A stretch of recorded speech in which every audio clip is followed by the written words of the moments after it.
আজ ৭ই জুলাই। ২৪ ফুট ছত্রসাল থেকে তারকেশ্বর বাস চলাচল আবার শুরু হলো আজ।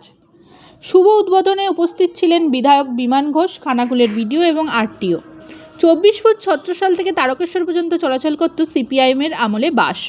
তৃণমূল সরকার গঠন করার পর উন্নয়নের জোয়ারে বাস চলাচল বন্ধ হয়ে যায়। তৃণমূল সরকারের আমলে বাসের বদলে ট্রেকার চালানো শুরু হয়। ছত্রসাল তারকেশ্বর রুটে নিত্যযাত্রীদের নিত্য অসুবিধার মধ্যে পড়তে হয়। সরকার পরিবর্তনের পরই খুশির খবর ২৪ ফুট ছত্রসাল তারকেশ্বর রুটে নিত্যযাত্রী এবং এলাকাবাসীর বাস পরিষেবা আবারও চালু হলো। মানুষের একটা মনের ইচ্ছা বলুন, স্বপ্ন বলুন ছিল, আমরা সংকল্প রেখেছিলাম এটা,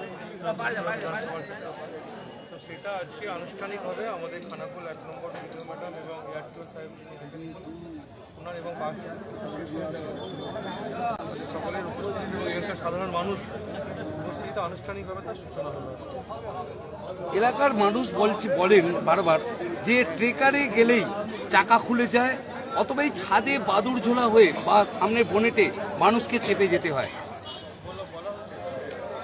ইলিগাল ট্রেকারদের বন্ধ করবার জন্য লিগালভাবে যারা চলবে, নিয়ম অনুসারে প্যাসেঞ্জার নিয়ে যারা যাবে তারাই যাবে। তাহলে আগামী দিনে ছাদ বাম্পারগুলো খোলা হবে বলছেন? তাদেরও দোষ। সচেতনতা দুই দিক থেকে দরকার হয়, একদিক থেকে হয় না।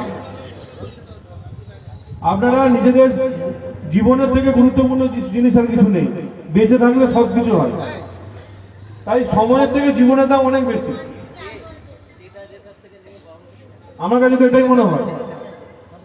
একটা কাজে টাইমে পৌঁছাতে পারলেন না, তার জন্য তার জীবন আপনার চলে যাবে না, কিন্তু জীবনটা থাকলে আপনি ওই কাজটা পরে করতে পারবেন।